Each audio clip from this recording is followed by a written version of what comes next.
Evening, नमस्कार। आप सभी का फिर से एक बार बहुत बहुत स्वागत है हमारे ऑनलाइन प्लेटफॉर्म पे, जिसका नाम है मंगलम द करियर गुरु। आज हम बात करेंगे नागरिकता के बारे में। इससे पहले की जो भी क्लास है पॉलिटिक्स से रिलेटेड हमने कंप्लीट कर लिया है, उसे आप जा करके देख सकते हैं। आज हम नागरिकता की बात करेंगे। नागरिकता क्या है, नागरिकता कैसे मिलती है, और जो भी एग्जाम से रिलेटेड चीजें हैं उन सभी चीजों के बारे में हम जानने का आज प्रयास करेंगे। सबसे पहले हम समझते हैं कि नागरिकता होता क्या है, या फिर नागरिकता किसे दी जाती है, नागरिकता का बेसिक अर्थ क्या होता है। तो आप ऐसे समझिए,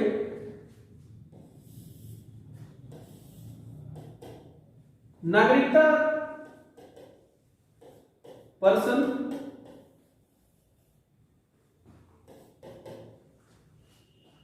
सिटीजन, माइनॉरिटी।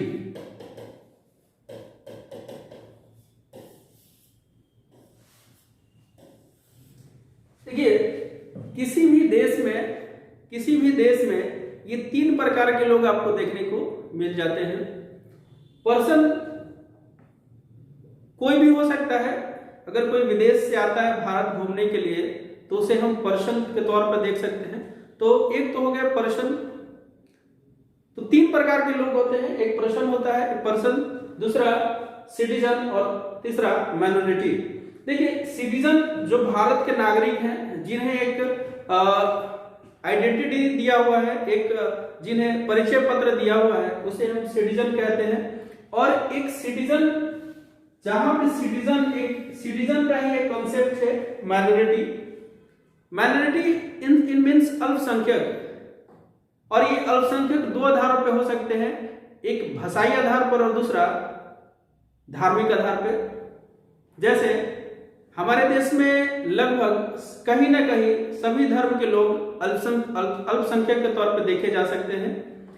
हिंदू भी नॉर्थ ईस्ट के कुछ राज्यों में अल्पसंख्यक के तौर पे देखे जाते हैं। इवन मुस्लिम हमारे देश में अल्पसंख्यक के तौर पे हैं।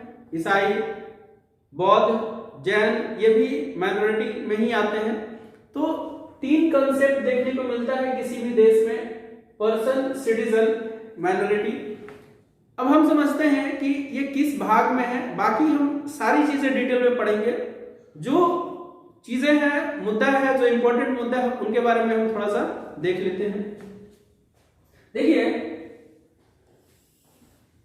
सबसे पहले ये संविधान के पार्ट 2 में इसका वर्णन किया गया है। और ये आर्टिकल 5 से 11 के बीच में इसका उल्लेख किया गया है। 5 से 11 के बीच में बताया गया है कि आपको नागरिकता कैसे दी जा सकती है, किस किस आधार पर नागरिकता मिलेगी और किस किस आधार पर आपसे नागरिकता छीनी जा सकती है या फिर आपको वंचित किया जा सकता है। इन सभी चीजों के बारे में एलाबोरेट किया हुआ है। और सबसे पहले इस नागरिकता जो शब्द का इस्तेमाल किया गया था वो अरस्तु के द्वारा किया गया था। अरस्तु के द्वारा, ठीक है। तो मोटा मोटी हमने चीजों को समझ लिया। नागरिकता का मतलब क्या होता है, किस आधार पे है, किस पार्ट में है, और इसके अनुच्छेद कौन कौन से हैं, और इसको सबसे पहले किन्होंने प्रस्तुत किया था। अब हम नागरिकता को एक एक करके देखते हैं। जो भी हमारे एग्जाम से रिलेटेड होगा वो सारी चीजों पर हम फोकस रहेंगे। देखिए,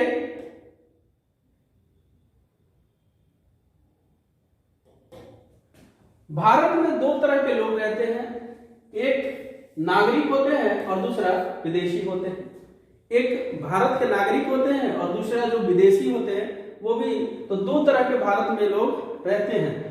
नागरिक, इन्हें सभी नागरिक और सामाजिक अधिकार प्राप्त होते हैं। जो नागरिक होते हैं उन्हें सभी तरह के नागरिक और सामाजिक अधिकार प्राप्त होते हैं।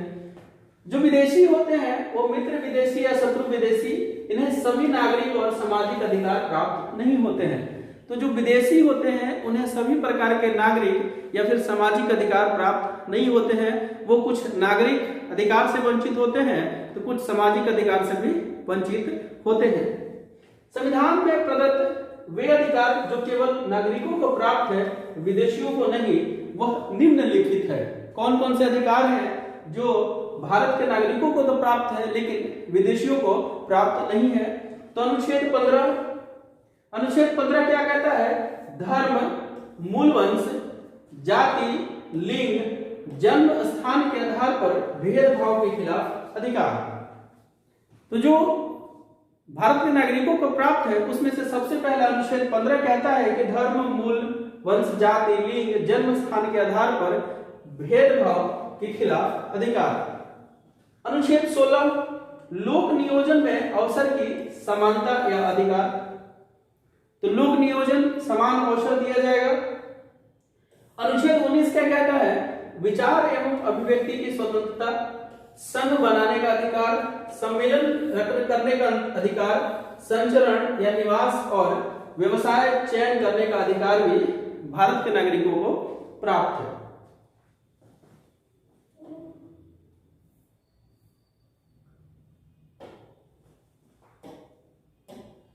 अनुच्छेद 29 और 30 कहता है कि सांस्कृतिक और शैक्षणिक अधिकार भी भारत के नागरिकों को प्राप्त है। लोकसभा, राज्यों की विधानसभाओं के चुनाव में मतदान का अधिकार केवल भारत के नागरिकों को प्राप्त है, न कि विदेशी नागरिकों को ये अधिकार प्राप्त है। ये सिर्फ किसको प्राप्त है? तो भारत के नागरिकों को प्राप्त है। संसद, राज्य विधायिका के सदस्य के रूप में चुने जाने का अधिकार भी केवल भारत के नागरिकों को प्राप्त है। राष्ट्रपति जैसे सार्वजनिक पदों को धारण करने का अधिकार भारत में जन्म से या प्राकृतिक रूप से दोनों तरीके से नागरिकता प्राप्त व्यक्ति राष्ट्रपति बनने के लिए योग्य होता है, जबकि अमेरिका में केवल जन्म अमेरिकी नागरिक व्यक्ति ही वहां का राष्ट्रपति बन सकता है।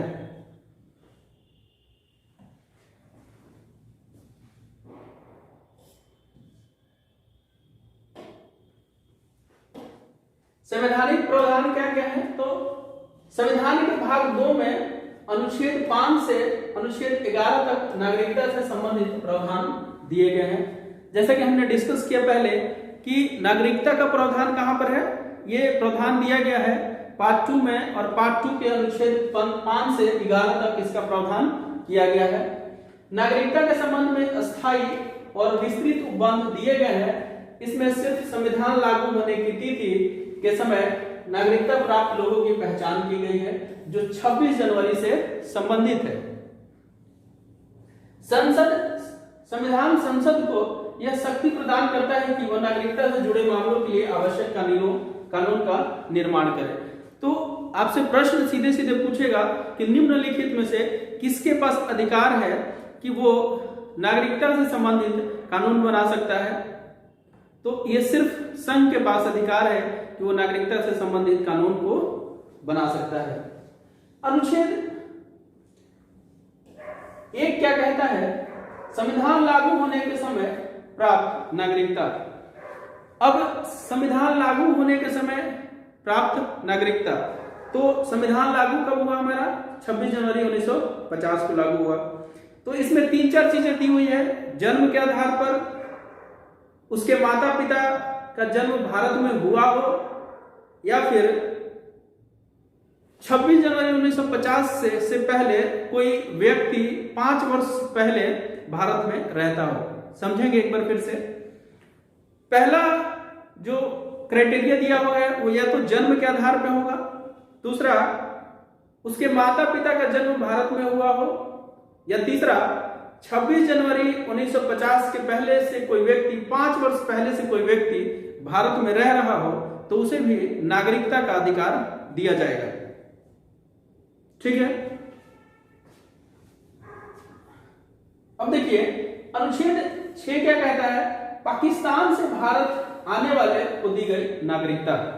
तो ये कहता है कि पाकिस्तान से जो लोग भारत आए थे उनको दी जाने वाली नागरिकता, और इसका भी क्राइटेरिया रखा गया है 19 जुलाई 1948 से पहले और 19 जुलाई 1948 के बाद। ये 2 प्रकार की क्राइटेरिया रखा गया है। तो समझिएगा, कहा गया है कि जो व्यक्ति 19 जुलाई 1948 से पहले भारत में रहता है तो उसे कोई भी परमिट फॉलो नहीं करना है, कोई भी रजिस्ट्रेशन नहीं करवाना है, वो भारत का नागरिक माना जाएगा।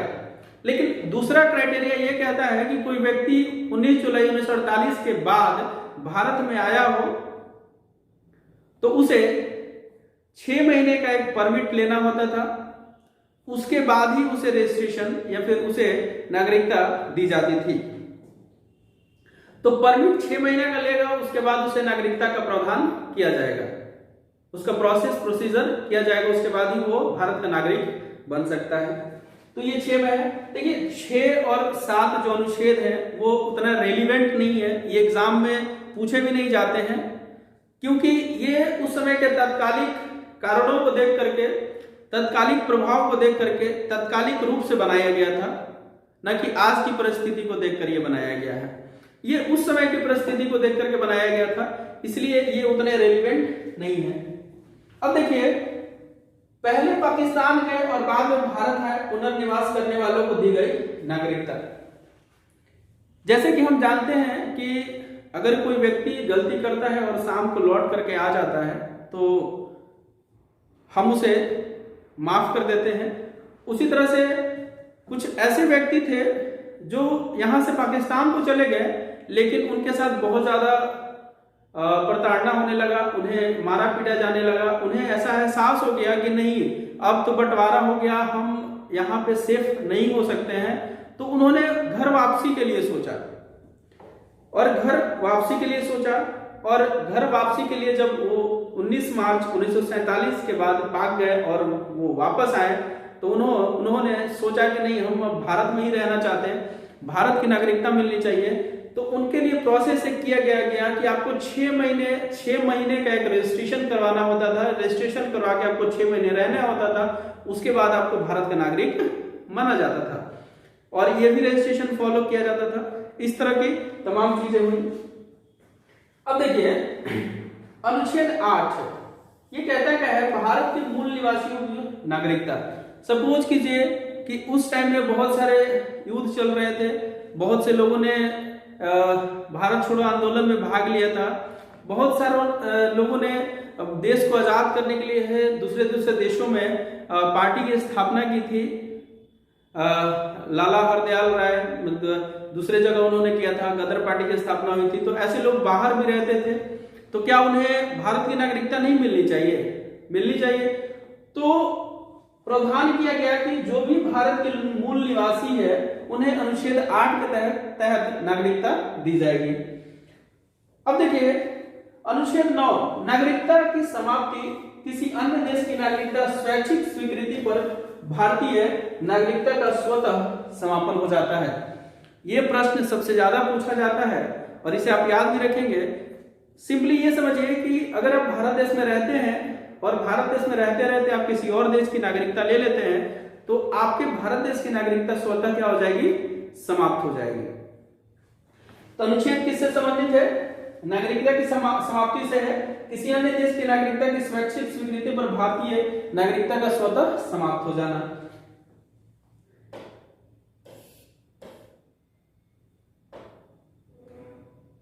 अनुच्छेद 10 क्या कहता है?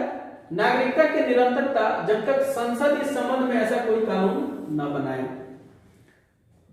कल के डेट में कोई व्यक्ति आया और आपकी नागरिकता खत्म कर दी तो कोई भी आपकी नागरिकता यूं ही खत्म नहीं कर सकता है जब तक संसद के द्वारा कोई अलग से प्रावधान या विशेष कानून नहीं बनाया जाएगा और उस कानून को आप फॉलो नहीं कर पाएंगे तब तक आपको नागरिकता से कोई भी वंचित नहीं कर सकता है। समझे? नागरिकता के अधिकारों को विधि में संसद विधि द्वारा करेगी। संसद के पास यह शक्ति होगी कि वह नागरिकता के अर्जन और समाप्ति, नागरिकता से जुड़े अन्य सभी मामलों के लिए कानून बना सकती है। तो संसद के पास यह शक्ति है कि नागरिकता से संबंधित कोई भी कानून को वो पारित कर सकता है, बना सकता है। ये हमने समझा अनुच्छेद 5 से 11।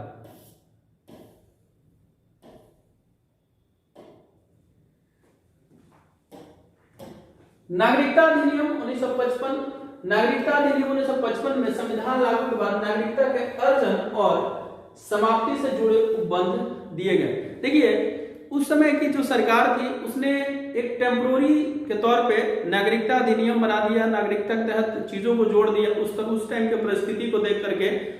बाकी उन्होंने एक ऐड कर दिया कि फ्यूचर में अगर नीड होगा तो इस पे कानून कौन बना सकता है, वो संसद बना सकता है। तो जो सबसे पहले नागरिकता अधिनियम आया था 1955 में आया था, उसी को देखते हैं हम। नागरिकता को किस किस आधार पे हम अर्जन कर सकते हैं।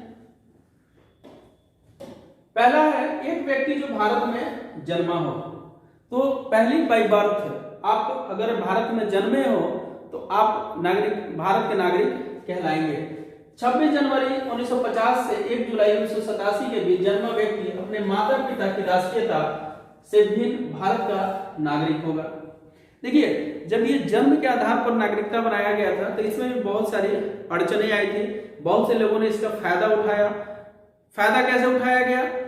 अब कोई पाकिस्तान हमारा दुश्मन है और पाकिस्तान के कोई लोग आया यहाँ पर और कोई औरत आई और एक बच्चा जन्म दे दी, तो क्या हम उसे भारत का नागरिक मान लेंगे? तो शुरुआत में जो कानून बनाया गया था उसमें कुछ त्रुटियां थी, धीरे धीरे से दूर किया गया। अगर दूर नहीं किया जाता तो शायद बहुत से लोग इसका गलत मिसयूज करते हैं। मिसयूज हुआ भी बहुत से जगहों पर। लाइसेंस किसी और के लिए लिया जाता था, भारत में आने का परमिट किसी और के लिए लिया जाता था और किसी से वो महिला से विवाह करके बच्चे जन्म हो जाते थे और बोलते थे कि वो भारत के नागरिक हैं। तो इस तरह से बहुत सारा मिसयूज किया गया था। 1 जुलाई 1987 के बाद माता पिता में से कोई एक भारत का नागरिक होना चाहिए। तो कहा गया कि 1987 के बाद माता पिता में से कोई एक भारत का नागरिक होना चाहिए, तभी आपको नागरिकता मिल सकती है जन्म के आधार पर। 3 दिसंबर 2004 के बाद जन्मा व्यक्ति माता पिता दोनों भारत के नागरिक हो या माता पिता में से कोई एक भारत का नागरिक हो और दूसरा अवैध प्रवासी न हो तो उसे हम नागरिक के तौर पे मानेंगे। कहा गया कि आपके पास दोनों के पास, माता और पिता दोनों के पास वैलिड आइडेंटिटी होना चाहिए, तभी हम भारत का नागरिक आपको मानेंगे। आप स्टूडेंट की आईडी बनाकर आए भारत में रहने के लिए और यहाँ पे बस गए और किसी से महिला से शादी कर ली है और यहाँ के आप नागरिक नहीं हो सकते हैं। आपके पास वैलिड आइडेंटिटी होनी चाहिए, तभी आप भारत के नागरिक कहलाएंगे। भारत में कार्यरत विदेशी राजनयिकों और शत्रु देश के नागरिकों के बच्चे भारत की नागरिकता अर्जित नहीं कर सकते हैं। तो आप समझ गए, भारत में कार्यरत विदेशी राजनयिक और शत्रु देश के नागरिकों के बच्चे भारत नागरिकता अर्जित नहीं कर सकते। कोई भारत में आया, बिजनेस कर रहा है, कोई जॉब कर रहा है और चाहे वो कि यहाँ की नागरिकता हासिल कर ले, तो इतना आसान नहीं है नागरिकता हासिल करना। ठीक है, नेक्स्ट, वंश के आधार पर एक व्यक्ति जो भारत के बाहर जन्मा हो, उसे नागरिकता कैसे मिलेगा? तो 26 जनवरी 1950 से 10 दिसंबर 1992 के बीच और उसका माता पिता भारत का नागरिक हो, तब उसे भारत के नागरिक के रूप में देखा जाएगा। ये वंश के आधार पर है। 10 दिसंबर 1992 के बाद उसके माता पिता में से कोई एक भारत का नागरिक हो, तभी हम उसे वंश के आधार पर नागरिक मानेंगे। 3 दिसंबर 2004 या उसके बाद जब तक उसके जन्म के 1 वर्ष के अंदर या इस अवधि की समाप्ति के बाद केंद्र सरकार की सहमति से भारतीय दूतावास में उसका पंजीकरण न कराया गया हो, तब तक हम उसे भारत का नागरिक नहीं मानेंगे। पंजीकरण के आधार पर बाय रजिस्ट्रेशन, केंद्र सरकार किसी व्यक्ति जो अवैध प्रवासी न हो के द्वारा किए गए आवेदन के आधार पर नागरिक के रूप में पंजीकृत कर सकती है और इसका अवधि अभी 7 ईयर से 7 साल आपको रहना पड़ता है, फिर ही आपको नागरिकता मिलती है। यदि वह कुछ निश्चित शर्तों को पूरा करता हो और वह भारत के नागरिक के रूप में पंजीकृत होने से पहले निष्ठा की शपथ लेता हो, तो भी वह भारत का नागरिक माना जा सकता है। देशीकरण के द्वारा केंद्र सरकार किसी विदेशी व्यक्ति जो अवैध प्रवासी न हो द्वारा आवेदन किए जाने पर उसके देशीकरण या प्रमाण पत्र पर भी जारी कर सकती है, यदि वह कुछ निश्चित शर्तों को पूरा करता हो। भूमि विस्तार के आधार पर यदि कोई विदेशी क्षेत्र भारत का भाग बन जाता हो, जैसे सिक्किम, भारत सरकार उस क्षेत्र के लोगों में से उन व्यक्तियों को निर्देशित कर सकती है जो भारत के नागरिक होंगे। ऐसे लोग निर्धारित तिथि से भारत के नागरिक होंगे।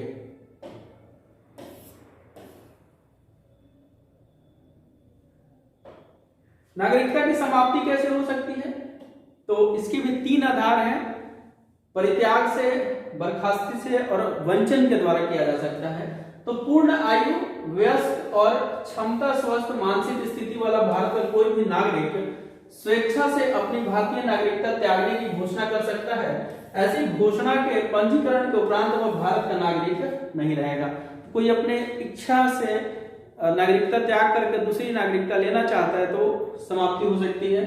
ऐसे व्यक्ति के अवयस्क बच्चों की नागरिकता भी इसके बाद समाप्त हो जाएगी। हालांकि वयस्क होने के उपरांत वह बच्चा पुनः नागरिकता हासिल कर सकता है। समझ गए? बर्खास्ती क्या होता है?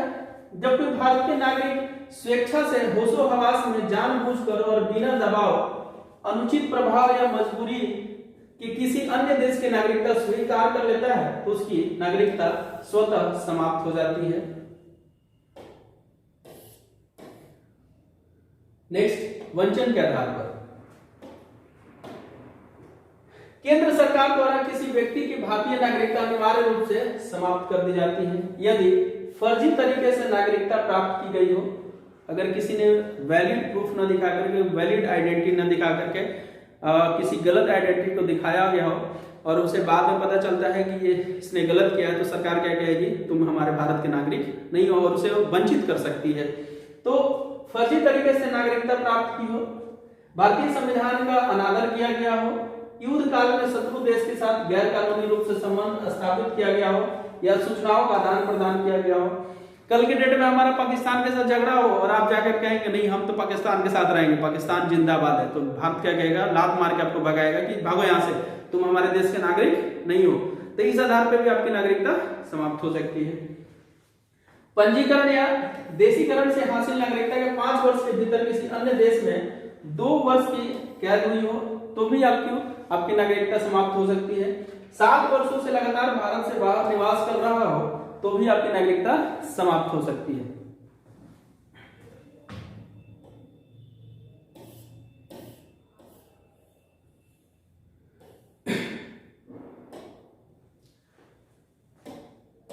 एकल नागरिकता क्या होता है? सिंगल सिटीजनशिप क्या होता है? देख लीजिए, यद्यपि भारत में संघीय संविधान और दोहरी राज्य व्यवस्था केंद्र और राज्य को अपनाया गया है, परंतु यहाँ केवल एकल नागरिकता की व्यवस्था की गई है, अर्थात संघीय निष्ठा को व्यक्त करती भारतीय नागरिकता है।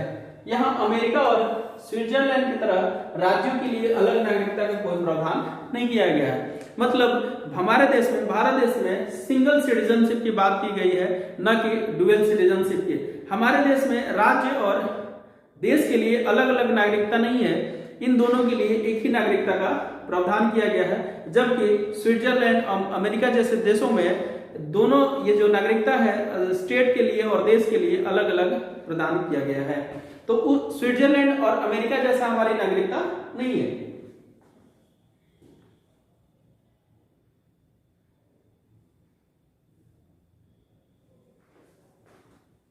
नेक्स्ट, भारत में सभी नागरिकों को चाहे वो किसी भी राज्य में जन्मे हो या निवास करते हो, पूरे देश में एक समान नागरिक अधिकार प्राप्त है और उनके साथ किसी प्रकार का भेदभाव नहीं होता है। हालांकि भेदभाव रहित नागरिकता यह सामान्य नियम कुछ अपवादों के अधीन है। भारत के संविधान में कनाडा के संविधान की तरह भाईचारे और लोगों के बीच एकता बनाए रखने, एकीकृत भारतीय राष्ट्र का निर्माण करने के लिए एकल नागरिकता के प्रावधान के साथ साथ एक समान अधिकार विशेष मामलों के अतिरिक्त प्रदान किया गया है। तो समझ गए होंगे आप समझ गए होंगे कि एकल नागरिकता क्या है। हमारे देश में राज्य के लिए अलग और देश के लिए विशेष रूप से नागरिकता प्रदान नहीं किया गया है। हमारे देश में विशेष रूप से केवल सिर्फ देश के लिए नागरिकता प्रदान किया गया है, राज्य के लिए अलग से नहीं प्रदान किया गया है। जबकि स्विट्जरलैंड और यूएसए जैसे देशों में दोनों दोहरी नागरिकता है, देश के लिए अलग से है और राज्य के लिए अलग से नागरिकता प्रदान की गई है। ये वीडियो काफी लंबा ना हो जाए, इसलिए बहुत सारे टॉपिक जो है नागरिकता के छोटे छोटे टॉपिक हैं जिसे हम कवर करेंगे।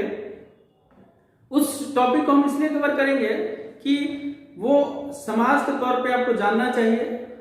पीआईओ क्या होता है, सीए क्या होता है, एनआरसी क्या होता है। आप ये न समझें कि एनआरसी 2 साल पहले 3 साल पहले आया था, इसका मुद्दा बहुत पहले से चल रहा है, 10 साल तकरीबन हो चुका है, तब से ये एनआरसी का मुद्दा चल रहा है। तो सारी चीजों को हम बहुत बेहतरीन तरीके से समझेंगे एक स्पेशल वीडियो में। फिलहाल आपके एग्जाम से रिलेटेड जितने भी क्वेश्चन आएंगे, जो वीडियो में हमने बताया है उसी से आएंगे। इससे बाहर आने की संभावनाएं बहुत कम है। फिर भी अगर ऐसा लगता है कि इससे अलग कुछ क्वेश्चन आ सकता है, तो मैं एमसीक्यूज के माध्यम से सारे चैप्टर्स का अलग से वीडियो बना करके आपको एमसीक्यूज के माध्यम से पूरा करवा दूंगा, जिससे जो भी थोड़ा बहुत छोटा हुआ है वो भी आपका न रहे और एग्जाम से पहले आप इसको कंप्लीट कर सके।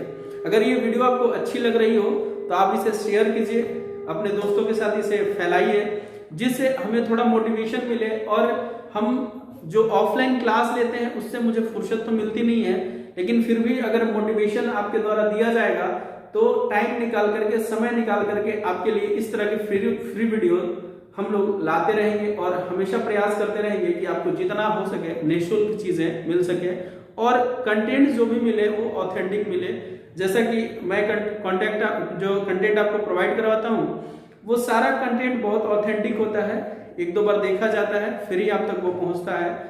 तो आपको अगर वीडियो अच्छी लग रही हो तो आप दोस्तों के साथ इसको शेयर कीजिए, उन्हें प्रोत्साहित कीजिए कि हमारे चैनल को थोड़ा सा सब्सक्राइब करें, थोड़ा बड़ा करें, जिससे हमारी फैमिली थोड़ी बड़ी हो और हमें मोटिवेशन भी मिले। मिलते हैं किसी और वीडियो में, तब तक के लिए अपना ख्याल